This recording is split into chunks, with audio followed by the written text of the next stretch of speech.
Hello दोस्तों, मैं हूं संजय सर और तोशिप ट्यूटोरियल्स में आप सभी का बहुत बहुत स्वागत करता हूं।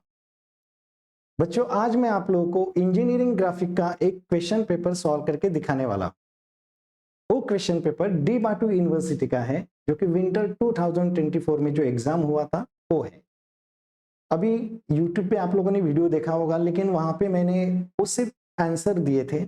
अभी यहाँ पे आज वो क्वेश्चन पेपर मैं पूरा डिटेल्स में सिखाने वाला हूँ। डिटेल्स में मतलब हर क्वेश्चन कैसे ड्रॉ करना है, वहां पे कौन सी चीजें आप लोग को अवॉइड करनी है, लाइन वर्क कैसा होना चाहिए, ये सब मैं आप लोग को हर क्वेश्चन के बारे में डिटेल्स में बताने वाला हूँ।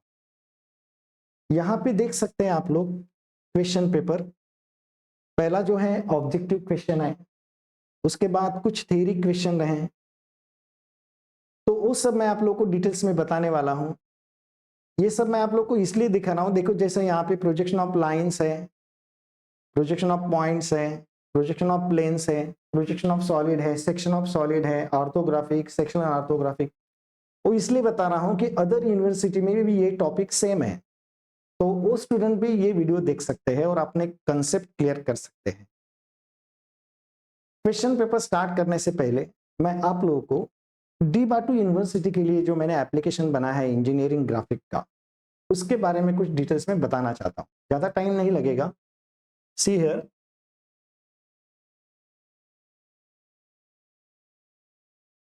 यहाँ पे देख सकते हैं आप लोगों को पहले प्ले स्टोर के ऊपर तो शिप ट्यूटोरियल डाउनलोड करना होगा।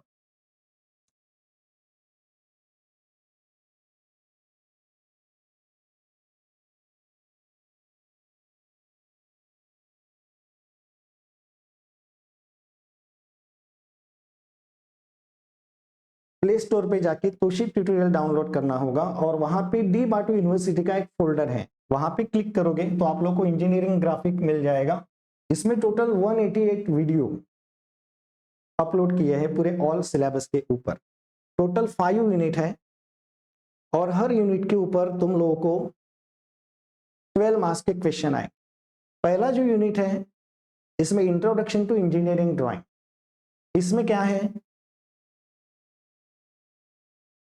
तो इसमें पहला जो वीडियो है how to use drawing instrument, जिसमें लाइन वर्क कैसा होना चाहिए, इंस्ट्रूमेंट कैसे यूज करते हैं, उसके बारे में डिटेल्स में बताया है। उसके बाद बी ज्योमेट्रिकल कंस्ट्रक्शन, जिसमें हेक्सागन, पेंटागन, ऑक्टागन, कुछ ज्योमेट्रिकल कंस्ट्रक्शन है, वो भी एग्जाम में आ सकते हैं, उसके बारे में कुछ वीडियो है वहां पे सब डिटेल्स में। स्केल, जिसमें 7 वीडियो है। स्केल में आप लोग को plain scale, diagonal scale, vernier scale, 3 type के स्केल है और उसके ऊपर 2 या 3 सम सॉल्व करके दिखाए हैं विद कैलकुलेशन, और उसके सब फाइल है, मतलब पीडीएफ भी आप लोग को वहां पे मिल जाएगा। इसके अलावा फर्स्ट एंगल प्रोजेक्शन और थर्ड एंगल प्रोजेक्शन, इसके 2 वीडियो है, फर्स्ट एंगल का और थर्ड एंगल का। ए टू जेड पूरा डिटेल्स में वहां पे सिखाया है और उसका यूज आपको जो आपको ऑब्जेक्टिव क्वेश्चन आएंगे उसके लिए होगा। तो ये हो गया फर्स्ट यूनिट। उसके बाद है सेकंड यूनिट, जो कि projection of points and projection of lines के ऊपर है। तो वहां पे भी देखते हैं कितने वीडियो है। तो प्रोजेक्शन ऑफ पॉइंट्स के लिए 3 वीडियो है और उसका एक पीडीएफ भी रहेगा। प्रोजेक्शन ऑफ लाइंस के लिए 10 वीडियो है और उसका एक फाइल भी रहेगा। मतलब सब ए टू जेड डिटेल्स में सिखाया है। उसके बाद है unit number 3, projection of planes. अभी प्रोजेक्शन ऑफ प्लेन्स में 2 टाइप है, जिसमें प्लेन एक वर्टिकल प्लेन को पैरेलल रहेगा तो हॉरिजॉन्टल प्लेन को इंक्लाइन रहेगा, ये एक टाइप हुआ। और दूसरा जो टाइप है जिसमें वर्टिकल और हॉरिजॉन्टल को दोनों को इंक्लाइन रहेगा, तो उसके ऊपर भी वहां पे देखो 23 वीडियो है दोनों मिला के।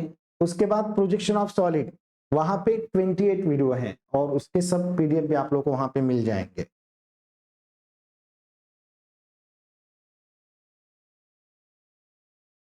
उसके बाद यूनिट नंबर 4, जो कि सेक्शन ऑफ सॉलिड और डेवलपमेंट मिला के एक यूनिट हुआ है। तो वहां पे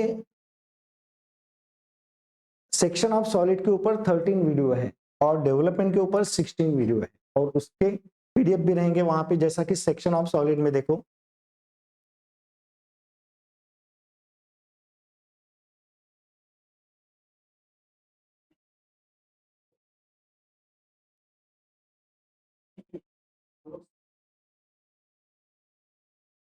इस तरह से आप लोगों को वहां पे सब ड्राइंग मतलब एक एक लाइन के बारे में वहां पे एक्सप्लेन करके दिया है। लाइन कैसा होना चाहिए, लाइन वर्क कैसा होना चाहिए आप लोगों का। ड्राइंग तो सभी सिखाते हैं, लेकिन जब आप लोग ड्राइंग निकालने जाते हो तब आप लोगों को क्या प्रॉब्लम आती है, ये सब मुझे अच्छी तरह से पता है, क्योंकि ये सब्जेक्ट मैं 25 ईयर से सिखाते आया हूँ। तो स्टूडेंट लोगों के जो प्रॉब्लम है तो मैं उसके ऊपर ही मैंने एप्लीकेशन के अंदर फोकस किया है। मतलब लाइन कौन सा निकालना है, ड्रॉ कैसे करने का है, इंस्ट्रूमेंट कैसे यूज करने हैं, तो वो सब आप लोगों को यहाँ पे मिल जाएगा।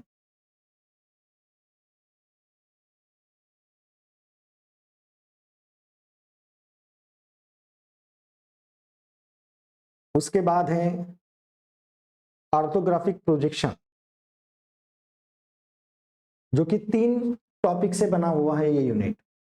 ऑर्थोग्राफिक प्रोजेक्शन, आइसोमेट्रिक प्रोजेक्शन और sectional orthographic projection. Orthographic projection जो है वो मोस्टली मॉडल के जरिए वहां पे सिखाया गया है, ताकि आप लोग के कंसेप्ट क्लियर हो जाएंगे। देखो इस तरह से मॉडल का यूज करके मैंने वहां पे सिखाया है। देखो ये मॉडल देखने के बाद आपका फ्रंट व्यू, टॉप व्यू, मतलब जो भी इमेजिनेशन है वो क्लियर कट हो जाता है। तो इस तरह से वहां पे आप लोगों को सब मॉडल के जरिए सिखाया गया है।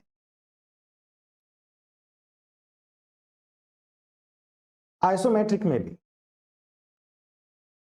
पहला जो लेक्चर है वो मॉडल के जरिए सिखाया है, मतलब ऑब्जेक्ट है वहां पे, देखो इस तरह से। तो ये देखने के बाद आपके कंसेप्ट जो है वो क्लियर हो जाते हैं।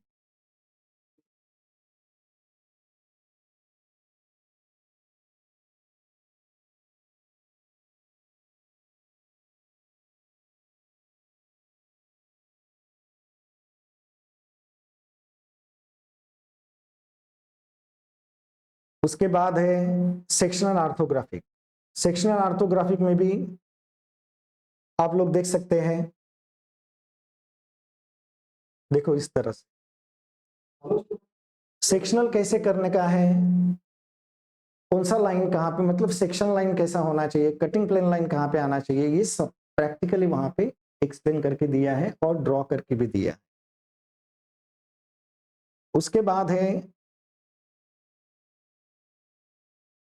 एक वीडियो और अपलोड किया, एमसीक्यू विथ आंसर, जिसमें 4 वीडियो है। 12 मार्क्स के लिए ये टॉपिक आता है और उसमें हर टॉपिक के ऊपर वहां पे क्वेश्चन पूछे गए हैं।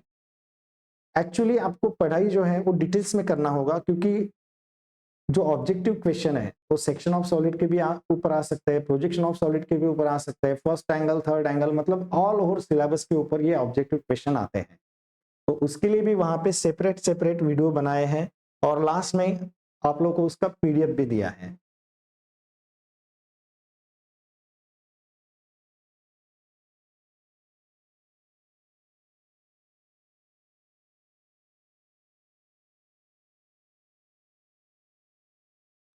अभी हम लोग स्टार्ट करते हैं क्वेश्चन नंबर 1 से। क्वेश्चन नंबर 1 टोटल 6 क्वेश्चन है और 6 में से आप लोग को 5 क्वेश्चन अटेम्प्ट करने हैं, और उसमें भी क्वेश्चन नंबर 1 जो रहेगा वो कंपलसरी रहेगा और वो रहेगा ऑब्जेक्टिव क्वेश्चन। देखो आप लोग यहाँ पे कंपलसरी क्वेश्चन, क्वेश्चन नंबर 1। अभी यहाँ पे मैं आप लोग को डिटेल्स में सिखाता हूँ, और जो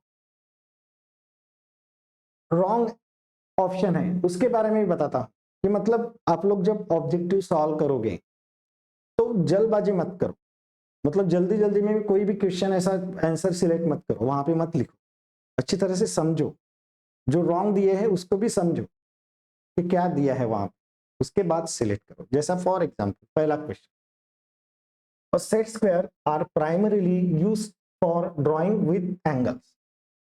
जनरली हम लोग अब तक सेट स्क्वायर में के बारे में क्या देखा है कि उसके अंदर 30, 60, 90 डिग्री का एक रहता है और 45 डिग्री और 90 का रहता है। तो वहां पे पहला ऑप्शन कौन सा रहेगा, ए, 30, 45, 60, 90। बाकी के ऑप्शन क्या है, हमने कभी 15 डिग्री, 35, 75, 95 कभी देखा है, नहीं देखा है। 25, 50, 70, 100 नहीं देखा है। 10, 20, 50, 80 नहीं देखा है। तो सही आंसर क्या है वहां पे? ए, 30, 45, 60 एंड 90। Is it clear? उसके बाद सेकंड, सेकंड क्या है? What is the purpose of centre line in a drawing? Centre line का पर्पस क्या है ड्राइंग में? तो ऑप्शन पहले देख लो क्या है। तो ऑप्शन पहला जो है, to show visible outline, to show visible outline. Outline dark रहता है, सेंटर लाइन बड़ा डैश छोटा डैश उसके बीच में 1 mm का डिस्टेंस रहता है, ऐसा रहता है, और वो फेंट रहता है, और आउटलाइन तो हमेशा डार्क रहते हैं, तो पहला ऑप्शन नहीं हो सकता। सेकंड क्या है? To represent symmetry and centre of circle. General naturally हम लोग क्या करते हैं, जब सेंटर लाइन, जब सर्कल निकालना है तो वर्टिकल सेंटर लाइन मार्क करते हैं, हॉरिजॉन्टल सेंटर लाइन मार्क करते हैं, उसके बाद सर्कल निकालते हैं। तो ये सेकंड नंबर जो है वो करेक्ट है। थर्ड क्वेश्चन भी देख लो, third option, to indicate section line, नहीं हो सकता क्योंकि सेक्शन लाइन 45 डिग्री में रहता है और एक फेंट रहता है, और ब्रेक नहीं रहता है उसके बीच में, तो ये भी गलत है। To show cutting plane lines, cutting plane lines को यूज कहाँ पे करते हैं? ऑब्जेक्ट को या सॉलिड को कट किया है तो उस वहां पे कटिंग प्लेन लाइन का यूज करते हैं। कटिंग प्लेन लाइन बीच में सेंटर लाइन जैसा रहता है, लेकिन आजू बाजू के पॉइंट जो रहते हैं वो डार्क रहते हैं, तो ये भी ऑप्शन वहां पे गलत है। तो सही आंसर है to present symmetry and centre of circles. Third, which of the following true for first angle projection? First angle में नीचे दिए हुए ऑप्शन में कौन सा सेंटेंस करेक्ट है? तो वहां पे पहला जो सेंटेंस है, the object is place between the observer and the projection planes, यही करेक्ट है, क्योंकि फर्स्ट एंगल में ऑब्जर्वर और पिक्चर प्लेन के बीच में ऑब्जेक्ट रहता है, ठीक है। थर्ड एंगल में ऑब्जेक्ट और ऑब्जर्वर उसके बीच में पिक्चर प्लेन रहती है, तो वहां पे ये सेकंड ऑप्शन वही दिया है, तो projection planes is place between the observer and object, मतलब ये करेक्ट नहीं है, ये थर्ड एंगल के लिए करेक्ट है। फर्स्ट एंगल के लिए क्या है? The object is place between the observer and the projection planes. उसके बाद थर्ड जो है, views are place as they appear in reality, ये भी नहीं हो सकता। It is the standard method in the United State, ये भी नहीं है। फर्स्ट एंगल के लिए ये पहला ऑप्शन करेक्ट है। Is it clear? तो इस तरह से आप लोग एग्जाम में भी ऐसे सोचोगे, चारों ऑप्शन अच्छी तरह से पढ़ोगे और उसके बाद डिसाइड करोगे तुम लोगों को कौन सा चूज करना है वहां पे। If a point is located on the xy plane in orthographic projection, which of the following is true? इसमें भी पहला जो है वही करेक्ट है, it's z coordinate is 0, z coordinate is 0। बाकी के जो है x कोऑर्डिनेट 0 नहीं हो सकता, उसके बाद y कोऑर्डिनेट 0 नहीं हो सकता, it is in the first quadrant, ये तो हो ही नहीं सकता। वहां पे z कोऑर्डिनेट इज 0, ये करेक्ट है। The true length of the line is seen which of the following condition? Projection of lines के ऊपर है, मतलब ट्रू लाइन तुम लोगों को कौन से कंडीशन में दिखाई देती है? तो हम लोग को पता है कि जब दोनों पिक्चर प्लेन को पैरेलल रहेगा तब तुम लोग को वहां पे ट्रू लेंथ दिखाई देगा। तो पहला जो ऑप्शन है वही करेक्ट है, when the line is parallel to the plane, जब लाइन प्लेन को पैरेलल रहेगा तभी वो रियल नजर आएगा। बाकी के तीन ऑप्शन को पढ़ो और छोड़ दो, उसको करेक्ट नहीं है, क्योंकि देखो when the line is perpendicular to the plane, अगर परपेंडिकुलर है तो तुम्हें सामने से क्या नजर आएगा? जस्ट एक पॉइंट नजर आएगा। उसके बाद when the line is incline to both HP and VP, सवाल ही नहीं है, अगर वो दोनों को इंक्लाइन है तो वो अपेरेंट ही नजर आएगा। When the view from the side, side में भी नहीं हो सकता, तो पहला जो है वही करेक्ट है, when the line is parallel to the plane. 6 number, if a line is located in the first quadrant and is inclined to HP, where will its front view be located? Confuse किया है inclination HP कह के, कैसे? First angle है, first angle में front view कहां पे रहता है? XY लाइन के ऊपर, तो फिर HP को पैरेलल रहने दो या HP को इंक्लाइन रहने दो, फ्रंट व्यू तो XY लाइन के ऊपर ही आएगा। तो यहाँ पे पहला जो ऑप्शन है वही करेक्ट है, about the XY line, front view XY line के ऊपर रहता है, किसमें? फर्स्ट एंगल में। तो यहां पे देखो, if a line is located in the first quadrant and is inclined to HP, where will its front view? तो फ्रंट व्यू कहां पे आता है? एक्स वाई लाइन के ऊपर। Is it clear? 7 number. A pentagonal plane resting on HP with an edge inclined to VP will have its top view appear as. पहला option जो है पेंटागन। प्लेन के बारे में पता है आप लोगों को कि एक व्यू में लाइन नजर आता है और दूसरे व्यू में बेस टू शेप नजर आता है। अगर वो प्लेन एचपी को पैरेलल रहा तो ऊपर से क्या नजर आएगा, पेंटागन नजर आएगा, और सामने से क्या नजर आएगा, लाइन नजर आएगा। तो वहां पे पहला जो ऑप्शन है वही करेक्ट है, पेंटागन नजर आएगा। सेकंड ऑप्शन क्या है, हॉरिजॉन्टल लाइन। एचपी को पैरेलल है तो लाइन दिखाई नहीं देगा, प्लेन ही दिखाई देगा। डिस्टॉर्टेड पेंटागन मतलब एक इरेगुलर पेंटागन, ये भी नहीं है। वर्टिकल लाइन ये भी नहीं नजर आएगा, तो वहां पे क्या नजर आएगा, pentagon. Is it clear? If a plane is inclined to both HP and VP, its projection appears as. A plane is inclined to both HP and VP. Its projection appear as. अगर HP को inclined है तो line नजर आएगा कहाँ पे, front view में। अगर VP को inclined है तो टॉप में लाइन नजर आएगा। तो वहां पे जो करेक्ट आंसर है वो है inclined line to both view. If a plane inclined to both HP and VP, तो वहां पे इंक्लाइन लाइन जो है वो बोथ व्यू में नजर आए। ठीक है, उसके बाद है when a prism is lying on HP with its incline to HP, its front view will be. कौन सा है, प्रिज्म। जनरली पता है कि पिरामिड रहा तो ट्रायंगल नजर आता है, प्रिज्म रहा तो रेक्टेंगल नजर आता है। तो वहां पे कौन सा ऑप्शन रहेगा, रेक्टेंगल। बाकी के सब करेक्ट नहीं है, जैसे पैरेललोग्राम तक नजर नहीं आएगा। एंड इलिप्स कहाँ है, इलिप्स का तो सवाल ही नहीं। उसके बाद ये भी ऑप्शन है वो भी गलत है, सिर्फ रेक्टेंगल जो है वही रेक्टेंगल वहां पे करेक्ट है। उसके बाद है which the following is not principal plane in orthographic projection. नीचे दिया हुआ ये 4 ऑप्शन है, उसमें से कौन सा प्लेन जो है वो मेन प्रिंसिपल प्लेन नहीं है। तो यहाँ पे हॉरिजॉन्टल प्लेन वो तो प्रिंसिपल प्लेन है, मेन है। वर्टिकल प्लेन वो भी मेन है। उसके बाद थर्ड साइड प्लेन वो भी मेन है, इसके ऊपर साइड व्यू आता है। तो बचा क्या, प्रोफाइल प्लेन। तो ये ऑप्शन वहां पे करेक्ट है। मतलब क्वेश्चन का मीनिंग क्या है कि नीचे दिया हुआ 4 प्लेन है, उसमें से कौन सा प्रिंसिपल प्लेन नहीं है। तो प्रोफाइल प्लेन मेन प्लेन नहीं है। The angles between the projection of the x-axis, y-axis and z-axis in an isometric view are. Isometric projection में जब हम लोग 3 एक्सेस निकालते हैं तो तीनों एक्सेस मतलब x axes, y axes, z axes, तो तीनों एक्सेस के बीच में जो एंगल रहता है वो रहता है 120 डिग्री। तो वहां पे 120 ये option correct. When a solid is cut by a plane, the shape of the section depends on. जब किसी सॉलिड को सेक्शन प्लेन लाइन से कट करते हैं तो कटा हुआ पोर्शन जो है वो ट्रू शेप जो है वो किसके ऊपर डिपेंड रहता है, नेचुरली सेक्शन प्लेन के पोजीशन के ऊपर। अगर सेक्शन प्लेन अगर कोन को हॉरिजॉन्टल कट करेंगे, हॉरिजॉन्टल सेक्शन प्लेन ने हॉरिजॉन्टल कट किया तो ऊपर से क्या नजर आएगा, सर्कल नजर आएगा। अगर इंक्लाइन कट किया तो इलिप्स नजर आएगा। मतलब किसके ऊपर डिपेंड है, सेक्शन प्लेन लाइन के पोजीशन के ऊपर। तो वहां पे पहला जो ऑप्शन है वही करेक्ट है, द पोजीशन ऑफ प्लेन। बाकी मटेरियल क्या है, कलर क्या है, टेक्सचर क्या है, कुछ लेना देना नहीं। वो किसके ऊपर डिपेंड है, सेक्शन प्लेन लाइन के पोजीशन के ऊपर। तो ऐसे ही बहुत सारे ऑब्जेक्टिव क्वेश्चन मैंने एप्लीकेशन में मैंने खुद तैयार किए हैं, कुछ बुक में से लिए हैं, वो एक जगह सब कलेक्ट किए हैं और टॉपिक वाइज अरेंज किए।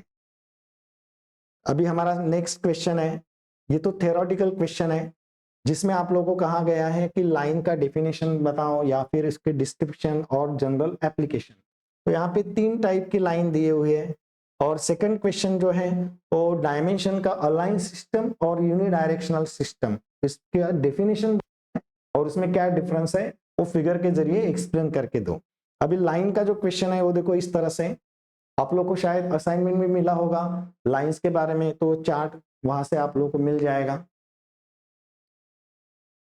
उसके बाद यहाँ पे अलाइन सिस्टम का डेफिनेशन दिया है। अलाइन सिस्टम मतलब क्या, टेक्स्ट जो है वो डायमेंशन लाइन के ऊपर रहता है, और जैसा टेक्स्ट मतलब जैसा डायमेंशन रहेगा वर्टिकल तो टेक्स्ट इस तरह से लिखा जाता है, हॉरिजॉन्टल रहा तो टेक्स्ट इस तरह से लिखा जाता है। ये रहा अलाइन सिस्टम। उसके बाद यूनिडायरेक्शनल सिस्टम, इसमें और इसमें क्या डिफरेंस है, तो वहां पे डायमेंशन लाइन ब्रेक होता है और बीच में लिखा जाता है 50, यहाँ पे भी देखो ब्रेक हुआ है और बीच में लिखा जाए 40, तो ये फर्क है। अलायंस इसमें डायमेंशन लाइन ब्रेक नहीं होता है, और यूनिडायरेक्शनल सिस्टम में डायमेंशन ब्रेक करते वहां पे टेक्स्ट लिखा जाता है। Is it clear? Question number 3 जो है वो लाइंस के ऊपर है, लाइंस और प्लेन्स के ऊपर, पॉइंट्स के ऊपर। बी जो है वो प्रोजेक्शन ऑफ पॉइंट्स, और ये जो है प्रोजेक्शन ऑफ लाइंस है। लाइंस में भी दो टाइप हैं, एक प्लेन को पैरेलल और एक प्लेन को इंक्लाइन। सपोज अगर एचपी को पैरेलल रहा तो वीपी को इंक्लाइन रहेगा, और वीपी को पैरेलल रहा तो एचपी को पैरेलल मतलब इंक्लाइन रहेगा। ये एक टाइप हुआ। दूसरा टाइप जो है inclination to both plane, HP और वीपी को भी इंक्लाइन रहेगा। तो यहाँ पे क्वेश्चन जो आया था वो सिंपल आया था, एक प्लेन को पैरेलल और दूसरे प्लेन को इंक्लाइन। देखो सम देखो, a line A B 50 mm long is incline to the HP. Okay, HP को इंक्लाइन है मतलब वीपी को parallel at 30 degree and parallel to VP. देखो यहां पे दिया भी है, क्या दिया है वहां पे,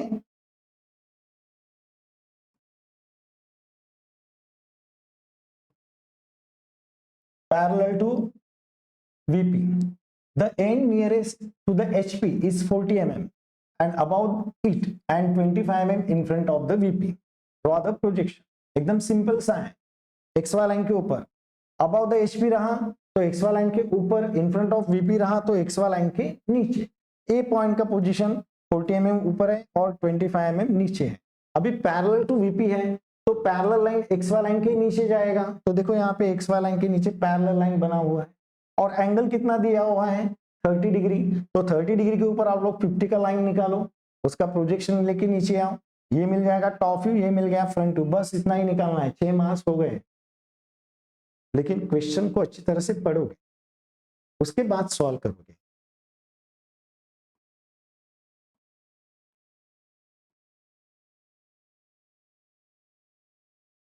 उसके बाद प्रोजेक्शन ऑफ पॉइंट्स का ये सम देखो।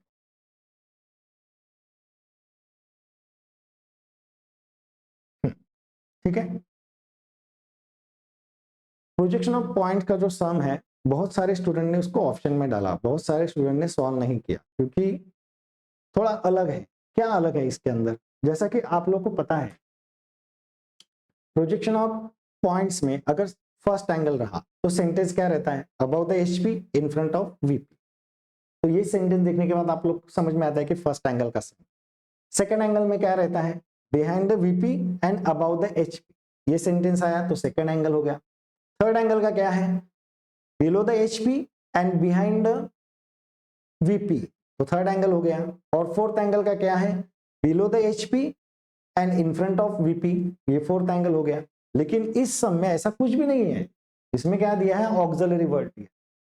तो जैसा ही ऑक्सिलरी वर्ड तुम लोगों को दिखाई देगा, समझ लो कि साइड व्यू में निकालना है उसको, बाद में उसके साइड से फ्रंट में और टॉप में प्रोजेक्शन लेके आना है। तो क्या वर्ड ध्यान में रखना है, ऑक्सिलरी, क्योंकि ऑक्सिलरी जब भी आता है आप लोग को साइड व्यू निकालना पड़ता है। जैसा यहाँ पे देखो सम क्या है, a point P is in the first quadrant.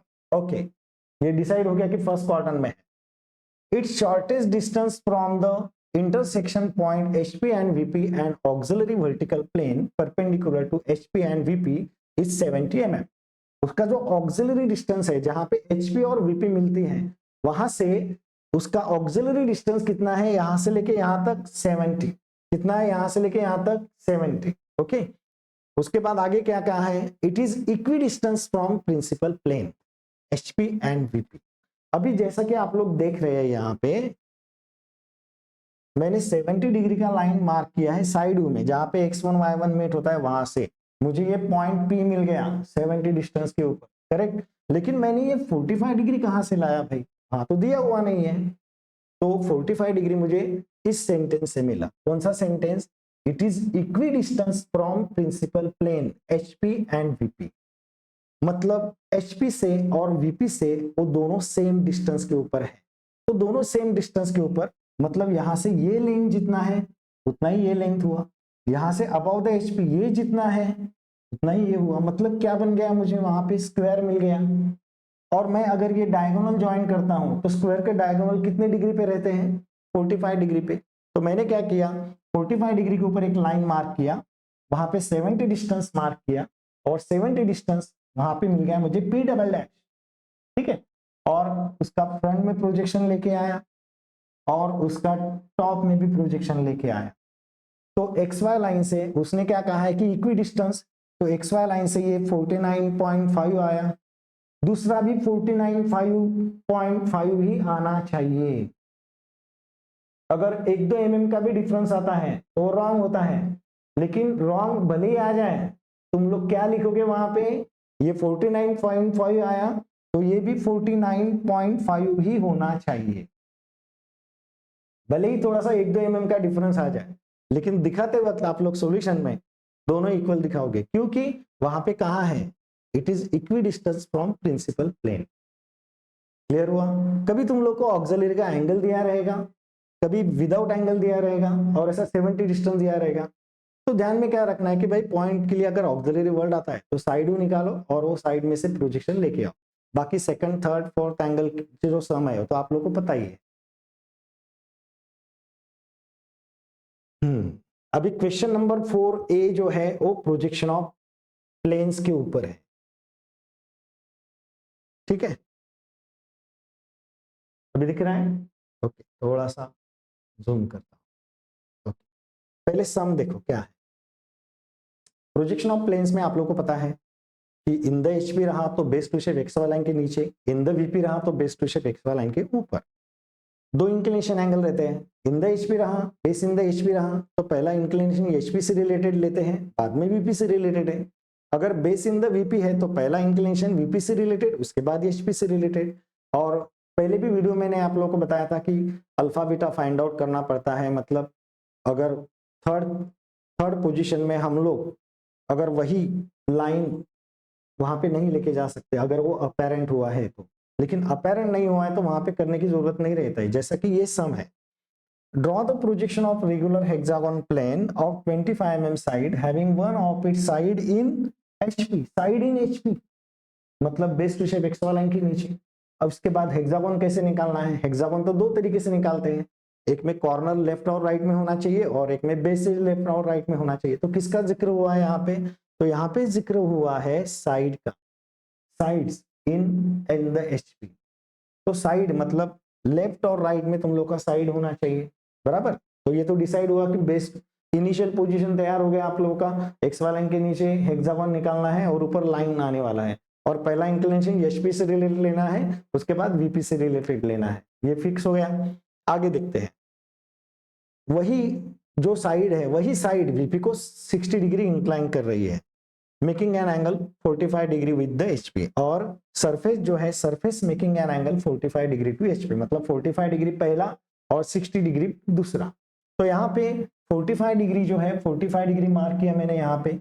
तो सबसे पहले स्टार्ट कैसे करने का, ओके सॉरी, देखो यहाँ पे सबसे पहले आप लोग एक वर्टिकल सेंटर लाइन मार्क करोगे, प्रोटेक्टर लोगे, वहां पे कहीं पे भी एक पॉइंट मार्क करोगे और प्रोटेक्टर लेके कितना डिग्री लेना है, 90 डिग्री।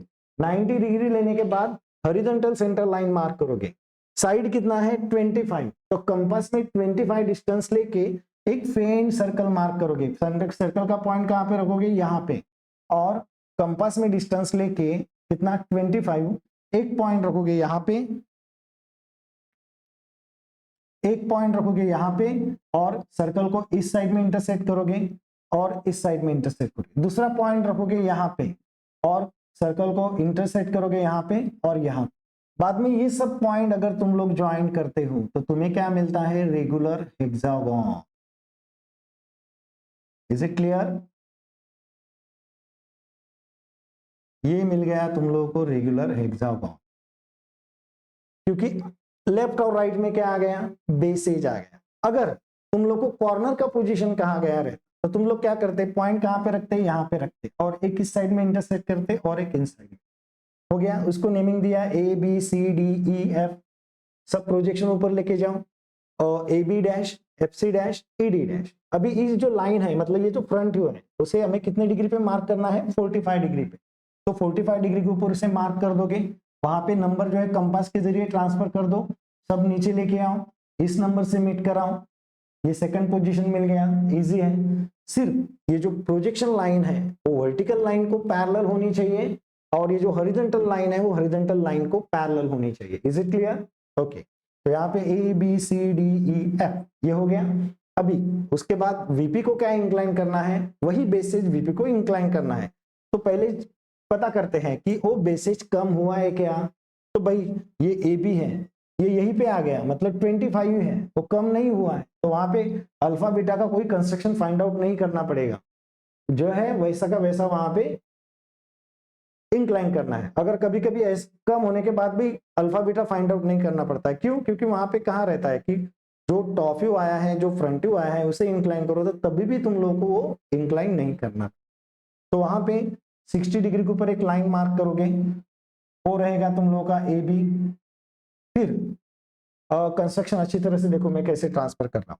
अभी यहाँ पे ए बी से ई मिल रहा है और बी डी से डी मिल रहा है, लेकिन ये लाइन कैसे एक दूसरे से परपेंडिकुलर। तो तुम लोग क्या करोगे? पहला पॉइंट रखोगे सेट स्क्वायर का ए के ऊपर, ए के ऊपर रखने के बाद 90 डिग्री मार्क करोगे, बी के ऊपर रखोगे 90 डिग्री मार्क करोगे, और उसमें से लाइन निकालोगे। फिर कंपास में डिस्टेंस लोगे ए से ई, और इस लाइन को क्या करोगे? इंटरसेक्ट करोगे। बी टू डी लोगे, इसे इंटरसेक्ट करोगे, मतलब मिल गया तुम लोगों को ई डी। फिर उसी लाइन के ऊपर ये लाइन लो एफ सी का, इतना डिस्टेंस लेके यहाँ पे मार्क करो, इतना डिस्टेंस लेके यहाँ पे मार्क करो। बाद में रोलर स्केल के जरिए रोलर स्केल ऐसे सेट करोगे यहाँ पे, और मूव करोगे, उसमें से एक लाइन निकालो। तो आप लोगों को वहां से यहाँ से ये जितना डिस्टेंस है उतना लिया, यहाँ पे मार्क करोगे, वही डिस्टेंस ये भी, तो ये भी तुम लोगों को वहां पे शिफ्ट हो गया। मतलब कंस्ट्रक्शन कैसे करना है वो भी मैं आप लोगों को बताते जा रहा हूँ। फिर ये सब पॉइंट ऊपर लेके जाओ, ये सब इसे मीट करा दो, हो गया। आया समझ में? तो ये था प्रोजेक्शन ऑफ प्लेन्स का सम।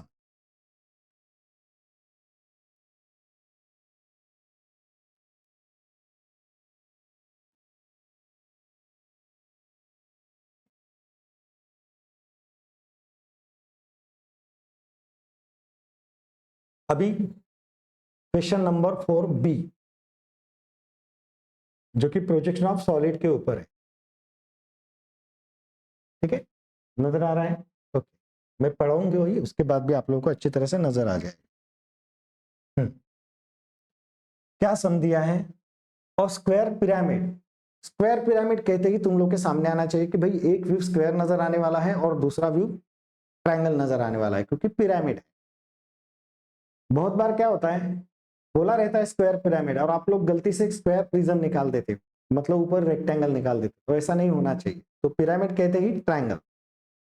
A square pyramid side of base 40 mm and length of axis 60 mm is resting on its corner base on the ground. इसका जिक्र हुआ है कॉर्नर का, मतलब स्क्वायर कैसे निकालना है? लेफ्ट और राइट में कॉर्नर होने चाहिए, ये तो फिक्स हो गया। अब स्क्वायर एक्स वाई लाइन के ऊपर है कि एक्स वाई लाइन के नीचे, ये कैसे पता चलेगा? तो यहाँ पे लिखा हुआ ग्राउंड वर्ड, क्या वर्ड लिखा है वहां पे?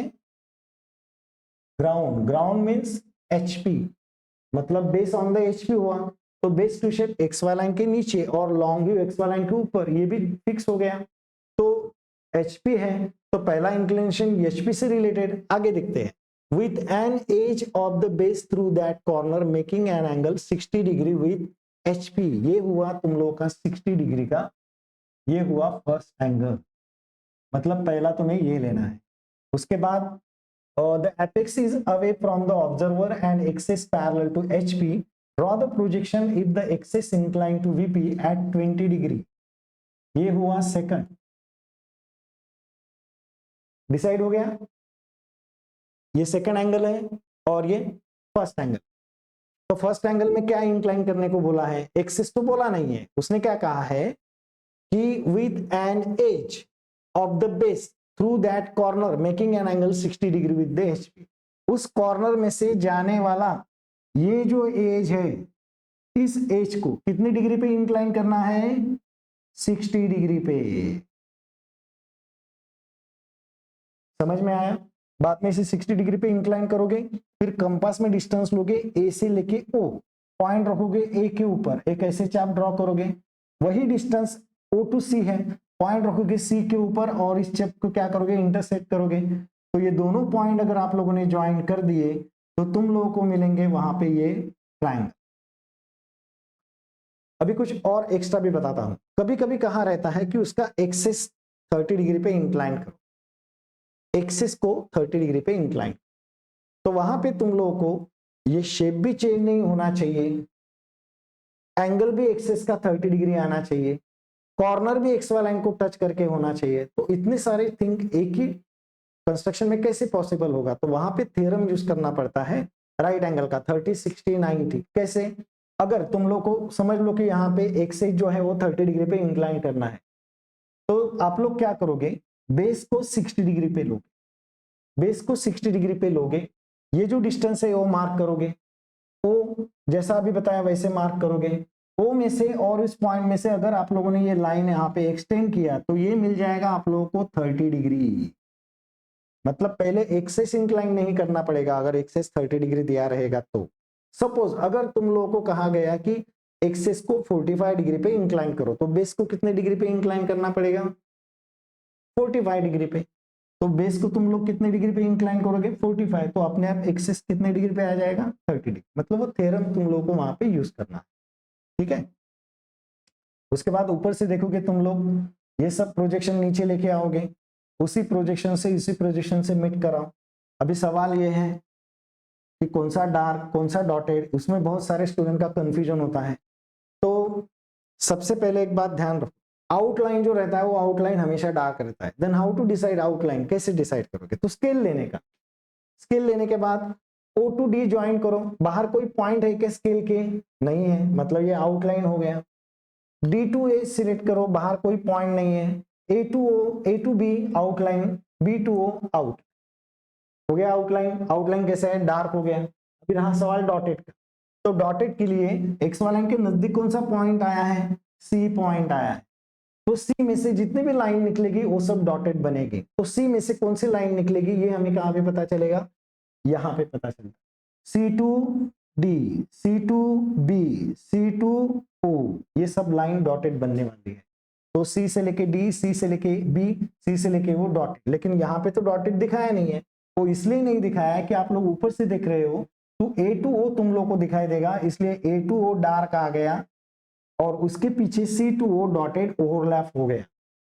तो पहला रेफरेंस डार्क लाइन को मिलता है, ठीक है।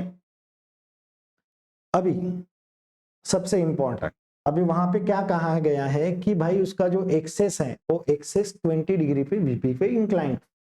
अभी यहाँ पे ये ट्रू लेंथ है, यहाँ पे ये क्या आ गया? प्लान लेंथ आ गया। मतलब ये एक्सेस यहाँ पे कम हो गया और हम लोग कम जो है वो ट्रांसफर नहीं कर सकते, हमें ट्रू लेंथ कहा गया है 20 पे। और उसमें ये भी नहीं कहा है कि टॉप व्यू इंक्लाइन करो या फ्रंट व्यू इंक्लाइन करो, बराबर। तो वहां पे तुम लोगों को अल्फा बीटा का कंस्ट्रक्शन करना होगा। एक्स वाई लाइन के नीचे बीटा फाइंड आउट करते हैं और एक्स वाई लाइन के ऊपर अल्फा फाइंड आउट करते हैं, मतलब एंगल मेजर नहीं करते, जस्ट कंस्ट्रक्शन करते हैं। तो कंस्ट्रक्शन कैसे करते हैं? तो सबसे पहले आप लोग क्या करोगे? 20 डिग्री के ऊपर एक लाइन मार्क करो। कितने डिग्री के ऊपर? 20 डिग्री के ऊपर। और उसके ऊपर ट्रू लेंथ मार्क करोगे। देखो यहां तक मेरा ट्रू लेंथ हुआ है, ये क्या हुआ? True length. बाद में ये ट्रू लेंथ जहां पे खत्म होता है वहां से एक्स वाई लाइन को पैरेलल ऐसा एक हॉरिजॉन्टल लाइन निकालो। देखो दिख रहा है आप लोगों को?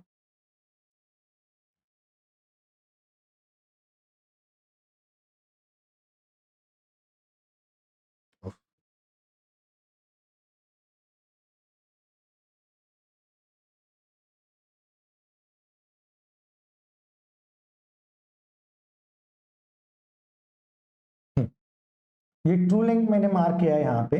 बाद में ट्रू लेंथ जहां पे खत्म होता है वहां से मैंने हॉरिजॉन्टल लाइन मार्क किया, कितना हो पता नहीं। फिर कंपास में डिस्टेंस लिया, ये प्लान लेंथ उतना ये लिया और पॉइंट कहां पे रखा? ओ क्योंकि मैंने कांस्टेंट रखा है, ओ के ऊपर रखा और ये जो हॉरिजॉन्टल लाइन आया हुआ है उसे इंटरसेक्ट किया। कहाँ पे इंटरसेक्ट हुआ, यहाँ। फिर मैंने ये पॉइंट और ओ को ज्वाइन किया, उसे एक्सटेंड किया एक्स वाई लाइन तक, तो मुझे वहां पे मिलता है बीटा। क्या मिला मुझे वहां पे, बीटा। मेजर नहीं करना है, जस्ट वहां पे कंस्ट्रक्शन दिखाना है, ठीक है। तो यहाँ पे अभी इस लाइन को मैं एक्सटेंड करता हूं आगे, क्योंकि उसी लाइन के ऊपर मुझे ए मिलने वाला है। तो यहां से ए जितना डिस्टेंस है उतना लिया, यहाँ पे पॉइंट रखा, ये ए मार्क किया। यहां से सी जितना है उतना सी मार्क किया। यहां से ओ जितना है, ओ तो पहले से ही मिला हुआ है, अभी मुझे पूरा फिगर वहां पे ट्रांसफर करना है। तो मैं क्या करूंगा, कंपास में ए टू डी इतना डिस्टेंस लूंगा, ए के ऊपर रखूंगा, एक चाप ऐसे ड्रॉ करूंगा, सी के ऊपर रखूंगा, एक चाप इसे इंटरसेक्ट करूंगा, सेम डिस्टेंस यहाँ पे भी वैसे ही करूंगा। अगर मैं ये सब ज्वाइन कर लेता हूं तो मुझे यही फिगर यहाँ पे ट्रांसफर करके मिल जाए, ठीक है। अभी मुझे फ्रंट व्यू बनाना है, तो प्रोजेक्शन जाएंगे यहाँ पे इस तरह से, ये प्रोजेक्शन गए, उसी नंबर से उसी को मीट किया। वापस सवाल आया डॉटेड और डार्क का।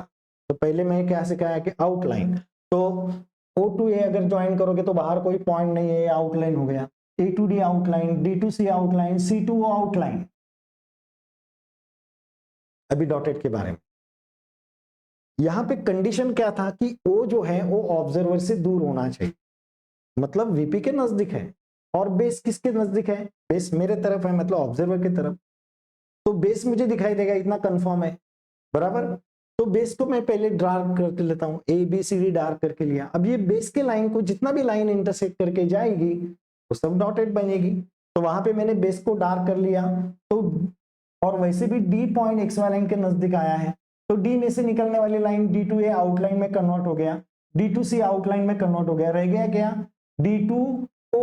तो डी टू ओ जो है, डी टू ओ डॉटेड बनेगी, क्योंकि वो बेस को इंटरसेक्ट करके जा रही है, और दो डार्क लाइन कभी एक दूसरे से इंटरसेक्ट नहीं होती है, डॉटेड और डार्क इंटरसेक्ट हो सकती है। तो डी जो है, डी में से निकलने वाली यही लाइन डॉटेड बनेगी, बाकी सब लाइन डार्क बनेगी। तो इस तरह से कोई भी अगर प्रोजेक्शन ऑफ सॉलिड का या प्रोजेक्शन ऑफ प्लेन का सम आया, तो आप लोग ये जो मैंने सिखाया हुआ है वो अच्छी तरह से ध्यान में रखोगे और वही कंसेप्ट वहां पे यूज करोगे, ठीक है।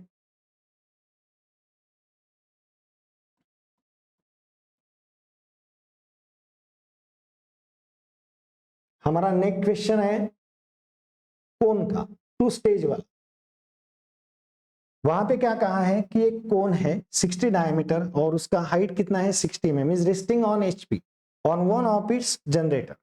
रेस्टिंग ऑन एचपी मतलब सर्कल नीचे, ऊपर ट्रायंगल। ये तो क्लियर हुआ, लेकिन इसमें कहीं भी एंगल नजर नहीं आ रहा है, कहीं पे भी एंगल नजर नहीं आ रहा है, तो कैसे डिसाइड करोगे क्या इंक्लाइन करना है। तो उसके सेंटेंस के अंदर वहां पे पोजीशन छुपा हुआ है।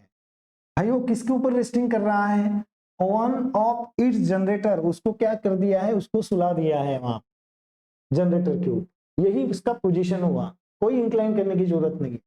तो वहां पे आप लोग 8 पार्ट्स करोगे, 12 पार्ट्स में थोड़ा डिफिकल्ट हो जाएगा।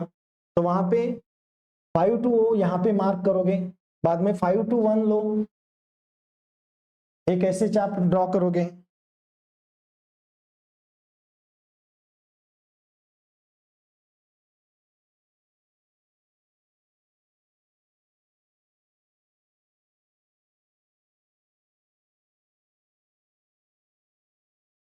फाइव टू ओ यहाँ पे मार्क किया, 5 to 1 लोगे, एक ऐसे चाप ड्रॉ करोगे, O to 1 लोगे, O के ऊपर रखे एक ऐसे चाप, तो ये ट्रायंगल ट्रांसफर हो गया। बाद में 5 to 6 4 जितना है, 5 to 7 3, 5 to 2 8, 5 to 1, ये सब मार्क करोगे। वो सब प्रोजेक्शन नीचे लेके आओ, इसी प्रोजेक्शन से मिट कराओ और इसे फ्रेंच कर्व से ज्वाइन करो। फ्रेंच कर्व से ज्वाइन करते वक्त क्या करोगे, ये 3 पॉइंट सेट करो और वही फ्रेंच कर्व के जरिए सब जगह ट्रांसफर, ठीक है। तो टू स्टेज वाला सम समझ में आया। उसके बाद है section of solid, question number 5A, जिसमें पेंटागोनल पिरामिड है। A pentagonal pyramid having base side 25 mm and a slant length of 80 mm rests on its base on the HP. Base on the HP मतलब base to shape pentagon जो बनेगा वो x Y line के नीचे और ऊपर triangle बनने वाला है, ठीक है। With a base edge A B perpendicular to VP. Pentagon 3-4 तरीके से निकालते हैं, उसमें से कौन सा तरीका लेना है कि ये जो बेस एज है वो base edge X Y line को परपेंडिकुलर होना चाहिए। उसके बाद क्या कहा है, a section plane passing through a corner D and perpendicular to the slant face ABO cuts the solid. Cutting plane line का एंगल नहीं दिया है, उसने क्या कहा है कि उस कॉर्नर में से लाइन जाता है और एबीओ जो ट्रायंगल है सामने वाला, एबीओ ये जो ट्रायंगल है उसके ऊपर परपेंडिकुलर होता है। तो ये कैसे मार्क करोगे, एज पर पोजीशन तो तुम लोग निकालोगे, कटिंग प्लेन लाइन कैसे निकालोगे, तो वहां पे तुम लोगों को सेट स्क्वायर का यूज करना पड़ेगा। सेट स्क्वायर को कैसा क्या करोगे, एक एज को इसे सेट करोगे, जो एबीओ ट्रायंगल है उसके ऊपर परपेंडिकुलर आने वाला है, तो इसे एक बाजू सेट किया और दूसरे बाजू से ऐसे लाइन निकालोगे जहां पे डी में से, तो एग्जैक्ट यहाँ पे कितना डिग्री हो जाएगा, परपेंडिकुलर 90 डिग्री हो जाएगा। लेकिन सेट स्क्वायर कैसे रखना है, ऐसे। तो ये कटिंग प्लेन लाइन मिल गया आप लोगों को। मतलब ऐसे भी सम आते हैं कि जिसमें कटिंग प्लेन लाइन जो इजीली नहीं दिया रहता है, कट होने के बाद ये शेप नजर आता है, उसके बाद कटिंग प्लेन लाइन ऐसे जाता है, तो इस टाइप के सब सम वहां पे रहते हैं। तो ये कटिंग प्लेन लाइन मिल गया। फिर वही मेथड, जिस जनरेटर को जहां जहां इंटरसेक्ट हुआ है वो सब पॉइंट उसी जनरेटर के ऊपर प्लॉट करोगे, ये मिल गया तुम लोगों को शेप। अगर आप लोगों को और डिटेल में सीखना है तो यूट्यूब पे तोशिप ट्यूटोरियल मतलब वहां पे लिखो तो संजय सर का प्लेलिस्ट, ऐसा एक मेरा नाम का प्लेलिस्ट है, वहां पे सेक्शन ऑफ सॉलिड का एक सम सॉल्व करके दिया है, तो उसमें आपके सब कंसेप्ट क्लियर हो जाएंगे। ये है सिलेंडर का क्वेश्चन नंबर 5 और बी। इसमें भी सिलेंडर है जिसमें पोजीशन क्या कहा गया है, a cylinder of 40 mm diameter 60 mm height and having its axis vertical is cut. Its axis vertical मतलब वो परपेंडिकुलर टू एचपी है और पैरेलल टू वीपी है, तो बेस टू शेप कहां पे नजर आएगा, एक्स वाई लाइन के नीचे, एक्स वाई लाइन के नीचे सर्कल आ जाएगा। हाँ, it is cut by a section plane perpendicular to VP incline 45 degree to HP. Line में सिखाया है इंक्लिनेशन एचपी रहा तो एक्स वाई लाइन के ऊपर, इंक्लिनेशन वीपी रहा तो एक्स वाई लाइन के नीचे, मतलब कटिंग प्लेन लाइन सिलेंडर को कट कर रही है और एक्स वाई लाइन के ऊपर ही जाने। देखो ऊपर ही गया, कितने डिग्री पे, 45 डिग्री पे, और पास कहां से हो रहा है, intersecting the axis 32 mm above the base, base से 32 डिस्टेंस के ऊपर।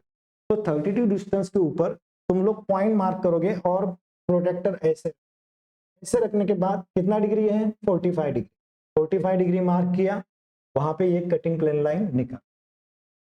फिर वही मेथड है कि कटिंग प्लेन लाइन जिस जनरेटर को जहां पे इंटरसेक्ट होती है वो पॉइंट उसी जनरेटर के ऊपर प्लॉट करते हैं। अभी यहाँ पे सिलेंडर तो कट हो गया है, तो पूरे सर्कुलर पोर्शन में हैचिंग लाइन आएगा।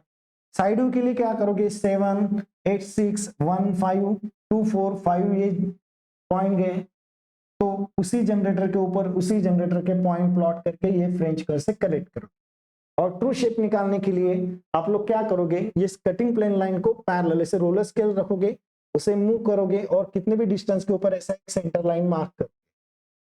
सेंटर लाइन मार्क करने के बाद सेट स्क्वायर लोगे और पहले पॉइंट के ऊपर से यहाँ पे 90 डिग्री के ऊपर वो लाइन मार्क करोगे, बराबर। एक लाइन 90 डिग्री मार्क किया तो बाकी सब लाइन जो है, इसे पैरेलल ये सब पॉइंट आप लोग यहाँ पे लेके जाओगे। और अभी देखो इस लाइन से 7 3 का लाइन, 7 जितना है उतना ही 3 है, तो कंपास में 7 3 लिया, 7 3 मार्क किया। 6 जितना है उतना ही 4 है, तो 6 मार्क करोगे और 4 मार्क करोगे, उतने ही डिस्टेंस पे 8 और 2 है, 1 और 5 जो है वो लास्ट में है और उसे फ्रेंच कर्व से कलेक्ट करो। मतलब कोई भी सम रहने दो, आप लोग इसी प्रकार सॉल्व करोगे। अभी ये जो सम है, ये सम क्वेश्चन पेपर में नहीं है, अभी रिसेंटली मुंबई यूनिवर्सिटी का जो पेपर हुआ उसमें ये सम आया था, वो मैंने इसलिए ऐड किया कि ऐसे अलग अलग टाइप के सम भी आ सकते हैं, जिसमें टेट्राहेड्रॉन है lying on HP on one of its faces with an edge face perpendicular to VP। Tetrahedron निकालना है जिसका एक एज जो है वो परपेंडिकुलर टू VP है। It is cut by a section plane perpendicular to the both HP and VP। Cutting plane line जो है वो दोनों को परपेंडिकुलर है, एचपी और वीपी को भी परपेंडिकुलर है, in a such way that true shape of the section is an isosceles triangle. उसे इस तरह से कट किया है कि कट होने के बाद जो शेप नजर आता है वो आइसोस्केलस ट्रायंगल नजर आता है, जिसका बेस कितना है 36, और जिसका सॉरी हाइट बोला है, हाइट कितना है 36। तो एस्कर गिवन तुम लोग पहले टेट्राहेड्रॉन निकालोगे, टेट्राहेड्रॉन का बेस टू शेप हमेशा इक्विलैटरल ट्रायंगल नजर आता है, तो ये 55 कंपास में 55 डिस्टेंस लेके ये इक्विलैटरल मिल गया। उसका ओ अगर फाइंड आउट करना है तो कोई भी दो बेसिस का मिड पॉइंट लो, बीच में ओ मिल जाएगा, ओ में से सेंटर लाइन लेके जाओ जो कि परपेंडिकुलर होनी चाहिए, और उसका हाइट जो है टेट्राहेड्रॉन का नहीं दिया रहता है, हम लोग को कंस्ट्रक्ट करना पड़ता है। तो कैसे कंस्ट्रक्ट करते हैं, जहां से सिंगल प्रोजेक्शन जाता है वहां पे कंपास में आप लोग इतना डिस्टेंस लोगे जो कि 55 बेसिस का, और पॉइंट रखोगे यहाँ पे और इसे इंटरसेक्ट करोगे, किसको, ओ में से जो लाइन आया है उसी लाइन को। बाद में ये मिल गया हाइट। अभी रहा सवाल कटिंग प्लेन लाइन का, तो कटिंग प्लेन लाइन के बारे में क्या कहा है कि उसका हाइट जो है आइसोस्केलस ट्रायंगल का हाइट वो कितना है 36। तो यहाँ पे आप लोग क्या करोगे, रोलर स्केल सेट करोगे, एक्सिस को इंटरसेक्ट ऐसे पैरेलल रखोगे और 36 डिस्टेंस जहां पे मैच होता है वहां पे उसे मैच करोगे। अगर 30 रहा तो थोड़ा आगे आ जाएगा, तो 36 यहाँ पे मैच होता है, तो ये मिल जाएगा तुम लोगों को कटिंग प्लेन।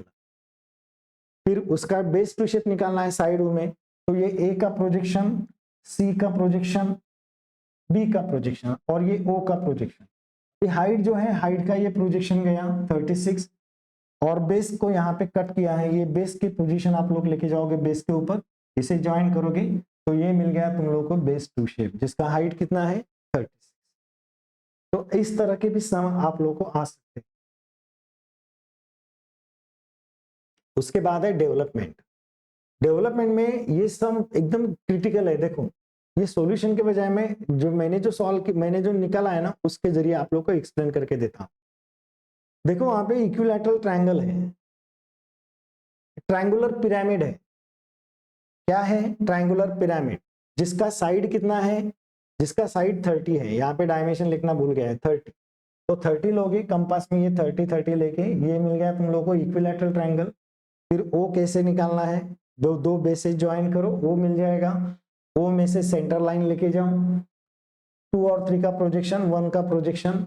बाद में उसने कटिंग करने का जो दिया है वो किस तरह से है, देखो वहां पे अच्छी तरह से देखो, यहाँ पे उसने क्या कहा है कि ओ से 20 डिस्टेंस लो सेंटर लाइन के ऊपर, ओ से 20 डिस्टेंस लो और उस डिस्टेंस में से 30 डिग्री का लाइन जाना चाहिए। लेकिन ये डिस्टेंस तो दिया नहीं है कि हम लोग प्रोटेक्टर, तो प्रोटेक्टर तुम लोगों को ऐसे रखना होगा वहां पे, ये जो 20 डिस्टेंस है ना, ये 20 डिस्टेंस के ऊपर प्रोटेक्टर ऐसे रखोगे और यहां से 30 डिग्री मार्क करोगे, मतलब अपोजिट एंगल, ये 30 डिग्री है तो ये भी कितना आ जाएगा 30 डिग्री, तो प्रोटेक्टर ऐसे रखोगे और 30 डिग्री मार्क करोगे इस तरह से, ये लाइन को एक्सटेंड करोगे इस लाइन तक, तभी तुम लोगों को कंस्ट्रक्शन पॉसिबल हो। समझ में आया प्रोटेक्टर कैसे रखना है। फिर वहां से ये लाइन ज्वाइन कर दो, फिर उसी जनरेटर के पॉइंट उसी जनरेटर के ऊपर प्लॉट करते हैं, ये ट्रू लेंथ है, वही डेवलपमेंट के लिए यूज किया मैंने। अभी तुम लोग कहोगे कि इस बाजू में डेवलपमेंट क्यों नहीं निकाला, तो इस बाजू में इसलिए नहीं निकाला कि इस बाजू में ये जो जनरेटर है वो अपेरेंट है, वो ट्रू नहीं है। ट्रू कहाँ पे है, एक्स वाला लाइन को जो पैरेलल है, मतलब ऐसा कॉर्नर वाला पोजीशन रहेगा उसमें से जो लाइन जाता है वही ट्रू लेंथ देता है। फॉर एग्जांपल अच्छी तरह से देखो, अगर स्क्वायर का पोजीशन ऐसे है, ये टॉप व्यू है, ये इसके डायगोनल, ये एक्स वाई लाइन बराबर, तो डेवलपमेंट के लिए ये लाइन यूज नहीं किया जाता है। डेवलपमेंट के लिए ऐसे पोजीशन के लिए आप लोग को पॉइंट यहाँ पे रखना पड़ता है, उसे यहाँ पे लेके आओ, स्ट्रेच करो, ऊपर लेके जाओ और ऐसे। अगर पोजीशन ऐसे रहा स्क्वायर का तो ये सब करने की जरूरत नहीं है, सीधा कॉर्नर ही आ गया तुम लोग के लेफ्ट राइट में, तो उसमें से जाने वाला तुम लोग ट्रू लेंथ कर सकते हो। यहाँ पे वैसे कोई बात ही नहीं है क्योंकि 1 जो है ये एक्स वाई लाइन को पैरेलल है, तो यही मुझे ट्रू लेंथ मिल गया। फिर मैंने यहाँ पे हॉरिजॉन्टल लाइन मार्क किया, ये ट्रू लेंथ डिस्टेंस लिया, कंपास के जरिए आर्क मार्क किया,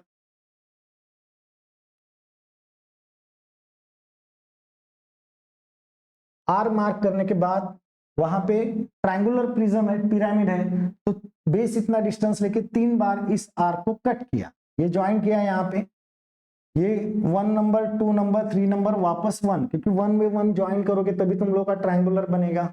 अभी इसे कट करने का सवाल, तो जिस जनरेटर को जहां पे कट किया है वो पॉइंट उसी जनरेटर के ऊपर प्लॉट करोगे।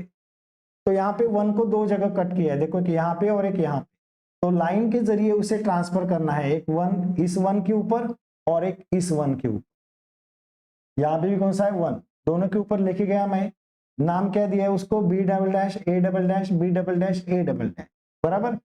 और वापस कौन सा जनरेटर ब्रेक हुआ है, 2 और 3, देखो यहाँ पे ब्रेक हुआ, तो ये प्रोजेक्शन आया, उसे भी लाइन के जरिए एक 3 के ऊपर और एक 2 के ऊपर, एक 2 के ऊपर। रहा सवाल इसे ज्वाइन करने का, तो सीरीज देखो, सीरीज में क्या है, 1 जनरेटर है, 1 के बाद कौन सा 2 और 3 ज्वाइंट है, तो ये 1 नंबर के जनरेटर, 2 किधर है, ये है, इसे ज्वाइन कर दो। उसके बाद ये 1 है, 1 और किसी ज्वाइंट है 2 और 3, 2 को ज्वाइन किया, उसके बाद 3 को ज्वाइन कर दो, फिर 2 और 3 दोनों ज्वाइंट है, इसे भी ज्वाइन कर दिया। तो इस तरह से सीरीज के हिसाब से आप लोग वहां पे ज्वाइन कर सकते। और पिरामिड और कोन के डेवलपमेंट में एक बात ध्यान में रखो, कोन का अगर रहा तो आप लोग सीधा कंपास के जरिए ये सब पॉइंट ट्रांसफर कर सकते हो, लेकिन अगर पिरामिड रहा तो तुम लोगों को इस बेस के नीचे के लाइन को पैरेलल, मतलब रोलर स्केल जो है, रोलर स्केल आप लोग यहाँ पे सेट करोगे, इसे पैरेलल ये, इसे पैरेलल ये, इस तरह से ट्रांसफर करो, ठीक है। इसका भी डेवलपमेंट का एक वीडियो है यूट्यूब पे, आप लोग वहां पे देख सकते हैं। अभी है ऑर्थोग्राफिक प्रोजेक्शन। अभी ऑर्थोग्राफिक प्रोजेक्शन ये जो है, इसमें तुम लोगों को थर्ड एंगल में बोला है सॉल्व करने को। तो थर्ड एंगल में और फर्स्ट एंगल में क्या डिफरेंस है, तो थर्ड एंगल में टॉप व्यू ऊपर रहेगा और फ्रंट व्यू नीचे रहेगा। फर्स्ट एंगल में फ्रंट व्यू ऊपर रहेगा और टॉप व्यू नीचे रहेगा। इसका स्क्रीनशॉट निकालो। इसे निकालने के लिए सबसे पहले आप लोग को हेक्सागोन निकालना होगा, और हेक्सागोन कितना साइड है, हेक्सागोन का साइड 36 दिया है, यहाँ से 105 डिस्टेंस दिया है, वहां पे एक सेंटर लाइन मार्क करोगे, हॉरिजॉन्टल सेंटर लाइन, विड्थ कितना हो जाएगा, ये 36 का है, तो ये कितना हुआ 72 हुआ विड्थ, उसका हाफ 36 के ऊपर एक हॉरिजॉन्टल लाइन मार्क करोगे, कंपास का पॉइंट वहां पे रखोगे, एक फेंट सर्कल मार्क करोगे, फेंट सर्कल मार्क करने के बाद पॉइंट यहाँ पे रख के 36 से इंटरसेक्ट करोगे, ये हेक्सागोन मिल जाएगा। ऊपर से देखने के बाद 48 डायमीटर का सर्कल है, देखो से मतलब हेक्सागोन हो गया। उसके आजू बाजू में ये जो है 54, मतलब सेंटर के बोथ साइड में 27 के ऊपर लाइन यहाँ पे ज्वाइंट हो जाएगा। मतलब जैसा ये फिगर में दिया हुआ है वैसा का वैसा ये सॉल्यूशन है। तो पहले इस फिगर का स्क्रीनशॉट निकालो, उसके बाद ये सॉल्यूशन का स्क्रीनशॉट निकालो, जैसा है वैसा ड्रॉ करो, ठीक है। फर्क क्या है, टॉप व्यू ऊपर और फ्रंट व्यू नीचे। सेक्शनल ऑर्थोग्राफिक, जिसमें तुम लोग को टॉप व्यू नहीं बनाना है, लेकिन 2 सेक्शनल व्यू बनाने हैं, एक सेक्शनल फ्रंट व्यू और सेक्शनल साइड व्यू, और सेक्शन भी फुल सेक्शन नहीं है, हाफ सेक्शन है। तो हाफ सेक्शन मतलब कैसा, तो यहाँ पे देखो कटिंग प्लेन लाइन गया है, इतना ही 1/4 पोर्शन कट हुआ है, यहां से लेके यहां तक ऐसे, ये इतना 1/4 पोर्शन निकालो, उसके बाद फ्रंट कैसे नजर आएगा और साइड कैसे नजर आएगा, तो इसका सॉल्यूशन ये देखो। मतलब जैसा कि सेक्शनल ऑर्थोग्राफिक में हम लोग क्या करते हैं, हर डॉटेड लाइन को डार्क बना देते हैं, वैसा नहीं है। डॉटेड प्रोजेक्शन अगर कट हुआ है तभी वो डॉटेड लाइन डार्क होगी। तो यहाँ पे जैसा कि ये देखो, ये 2 सर्कल है, कटिंग प्लेन लाइन यहाँ पे जा रहा है, सर्कल को कट हो रहा है क्या, नहीं, वो आजू बाजू में रह गए, तो वहां पे कोई हैचिंग लाइन ब्रेक नहीं हुआ, मतलब वैसा का वैसा ही है, कंटिन्यू सॉलिड कट हुआ है। और इस बाजू में देखो, ये डॉटेड का डॉटेड ही रहा, क्यों, क्योंकि कटिंग प्लेन लाइन आगे गया ही नहीं, कटिंग प्लेन लाइन यहाँ से टर्न हुआ 90 डिग्री के ऊपर, तो आधा ही पोर्शन कट हुआ है, इसलिए यही डॉटेड लाइन डार्क होगा, ये डॉटेड का डॉटेड ही रहेगा। इसका भी स्क्रीनशॉट निकालो। उसके बाद साइड व्यू के लिए, साइड व्यू के लिए देखो मैंने यहाँ पे कटिंग प्लेन लाइन दिखाया है, मतलब 1/4 पोर्शन गया है, कौन सा 1/4 पोर्शन, ये वाला 1/4। तो यहां से देखते वक्त ये डॉटेड का डॉटेड ही रहेगा, ये डॉटेड डार्क हो जाएगा, देखो यहाँ पे ये डॉटेड का डॉटेड ही रहा। तो इस तरह से क्वेश्चन आप लोग को आ सकते हैं कि एकदम इजीली नहीं कि कट करो, फ्रंट व्यू निकालो, टॉप व्यू निकालो, 2 ही व्यू निकालने को बोले हैं, लेकिन इमेजिनेशन बहुत फास्ट होना चाहिए, ठीक है। आइसोमेट्रिक जो एकदम इजी ऑब्जेक्ट है, आप लोगों को बताना चाहता हूं कि YouTube पे आइसोमेट्रिक मैंने एक डिटेल्स में सिखाया है एक वीडियो में। अगर आप लोग वो देखेंगे तो ये ऑब्जेक्ट एकदम इजी है, एकदम इजी है। सिर्फ 30 डिग्री के ऊपर लाइन निकालना है तो आप लोग आसानी से सॉल्व कर सकते हो। लेकिन सबसे पहले आप लोग को वो वीडियो पूरा देखना होगा, अच्छी तरह से समझना होगा, उसके बाद ये सम सॉल्व करोगे। तो यहाँ पे क्वेश्चन पूरे टोटल 6 क्वेश्चन हो गए। मैंने जो भी आप लोगों को सिखाया वो पूरा डिटेल्स में सिखाया है, लेकिन सबसे जरूरी है आपका प्रैक्टिस करना। जब तक आप लोग खुद ड्राइंग नहीं निकालोगे एग्जाम में कुछ सॉल्व नहीं कर सकते। So wish you all the best and thank you very much.